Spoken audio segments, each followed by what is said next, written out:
Pollution. A senator named Belisarius used the opportunity.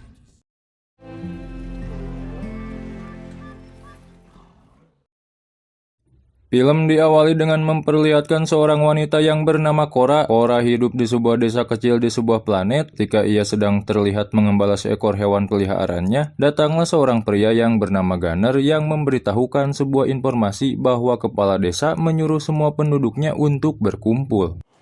Everyone's up in the longhouse. Ketika semua penduduk telah berkumpul di sebuah tempat, si kepala desa menginformasikan jika jumlah panen mereka kini kian meningkat. Sebagai ungkapan rasa syukur, si kepala desa yang bernama Sindri pun mengadakan sebuah pesta yang akan mereka semua nikmati bersama. The loud sounds of pleasure that some in the sea.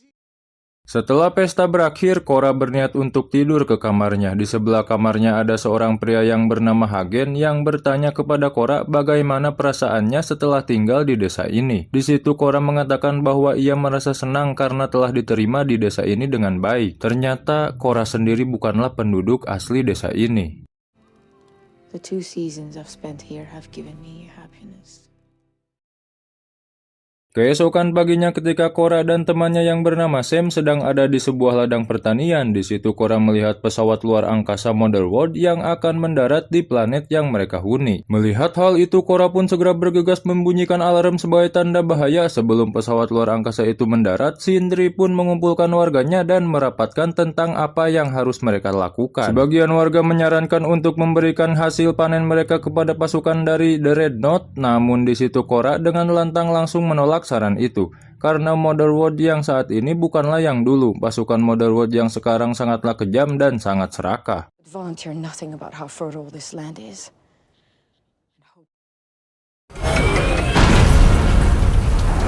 Setibanya Dreadnought di desa mereka, Sindri pun langsung menyapa pemimpin dari Dreadnought yang bernama Laksamana Nobel. Lalu di situ Nobel menjelaskan jika tujuannya mereka ke situ, Nobel membutuhkan sumber daya pangan. Di situ Nobel pun berharap kepada Sindri dapat memahami apa yang dia inginkan. Dengan gemetaran di situ Sindri pun mencoba menjelaskan jika desa mereka tidak memiliki banyak sumber pangan. Maka dari itu Sindri pun minta maaf karena tidak bisa menuruti permintaan dari Nobel. Lalu kemudian Nobel pun bertanya kepada penduduk desa siapa yang mengetahui dan memimpin pertanian di desa ini. Lalu Gunner pun mengangkat tangan dan mengatakan bahwa dialah yang paling berpengalaman dalam bertani. So insists on keeping reserves in case of famine or drought. Kemudian Nobel langsung menghajar Sindri hingga tewas. Semua penduduk desa yang menyaksikan itu pun langsung berteriak histeris ketakutan. Lalu di situ Nobel mengatakan jika ia tidak suka seseorang yang menolak permintaannya. Maka dari itu warga desa diperintahkan untuk menyerahkan 75% hasil panennya untuk pasukan Dreadnought, yang artinya warga desa itu sekarang dijajah sama si Nobel dan pasukan Dreadnought.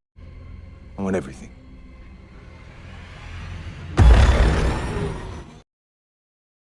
Untuk mengawasi penduduk desa, Nobel mengerahkan beberapa pasukannya hingga musim panen tiba. Di salah satu barang yang ditinggalkan Nobel terdapat salah satu robot canggih yang dulunya merupakan pasukan dari Raja Motherworld, namun saat ini robot canggih itu malah jadi pembantu dari pasukan Nobel. Ketika robot tersebut tengah menyendiri, datanglah Sam yang mencoba untuk berbicara kepadanya. Melihat kebaikan hati dari Sam, robot itu lalu mengatakan sosok Sam mengikatkannya kepada seorang putri dari Motherworld yang bernama Putri Isa.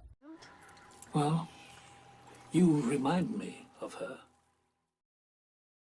Beralih kepada Cora yang saat itu berniat untuk pergi dari desa itu sebab keadaannya sekarang sudah tak terkendali. Lalu Hagen pun menghampiri Cora dan mengatakan jika penduduk desa saat ini membutuhkannya. Namun Cora pun tak mempedulikan ucapan dari Hagen dan langsung pergi dari sana. Di dalam lumbung ketika Cora akan pergi, dia mendengar suara Sam yang meminta tolong karena akan diperkaos oleh pasukan Dreadnought. Seorang pria dari Dreadnought yang bernama Aris pun mencoba untuk menghentikan teman-temannya agar tak melakukan tindakan yang jijik itu. Namun Aris malah dihajar oleh teman-temannya.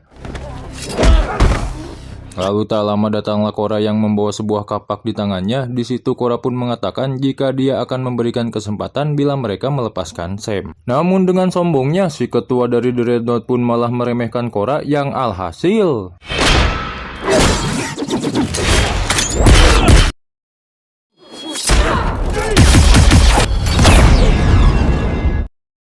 Ya, Korra pun membatai menghabisi pasukan Dreadnought. Ketika Sam akan terbunuh, datanglah si robot canggih yang menyelamatkannya.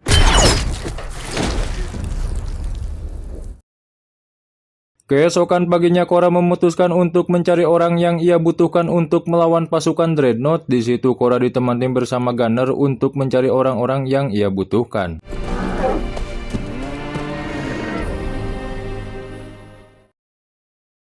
Suatu malam saat mereka berdua sedang beristirahat, Gunner yang penasaran menanyakan kepada Korra siapa ia sebenarnya. Lalu di situ Korra menjawab bahwa dulunya ia adalah seorang pasukan khusus dari Motherworld. Mendengar hal itu, Gunner pun langsung terkejut. Di samping itu, Korra juga berniat untuk mencari Jenderal Titus, namun ia tak mengetahui keberadaannya. Keesokan harinya mereka berdua pun mulai melanjutkan perjalanan. Setibanya di sebuah tempat, Korra pun memasuki sebuah bar untuk menanyakan kepada orang yang di sana tentang keberadaan Jenderal Titus. Lalu salah seorang pria yang berpenampilan aneh pun menjawab bahwa Jenderal Titus ada di planet lain yang bernama Poluk. Namun untuk bisa ke sana mereka harus menaiki pesawat luar angkasa, sedangkan mereka hanya memiliki 2 buah kuda. Di situ Korra dan Gunner pun kebingungan.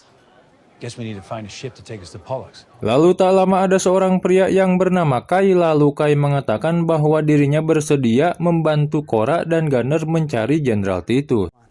My ship's dying at port.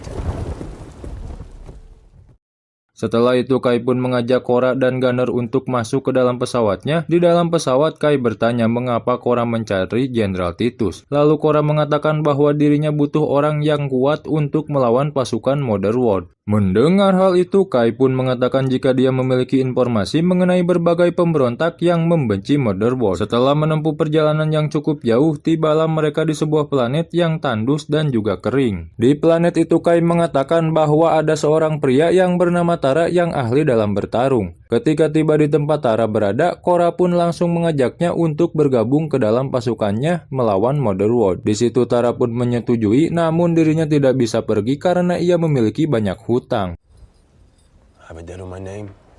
Mendengar hal itu, Korra pun mencoba untuk negosiasi kepada atasan Tara agar dia dibebaskan. Lalu si atasan Tara pun menyetujuinya asalkan Tara bisa menjinakkan sebuah hewan yang baru saja ia tangkap. Dengan penuh keyakinan, lalu Tara pun mencoba untuk menjinakkan hewan tersebut. Tak diduga Tara berhasil melakukannya.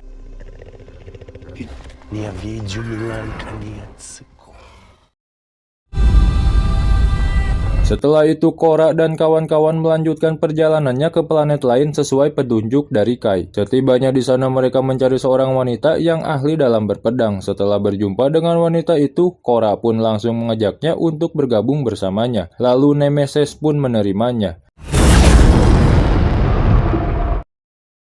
Singkat cerita, tibalah mereka di planet berikutnya yang dimana Jenderal Titus berada. Setelah menemukan Jenderal Titus, Korra pun mengatakan jika dia membutuhkan bantuannya, namun di situ Jenderal Titus menolak. Akan tetapi setelah mengetahui jika adalah mantan pasukan Motherworld yang sama sepertinya, Jenderal Titus pun akhirnya mau bergabung bersama mereka.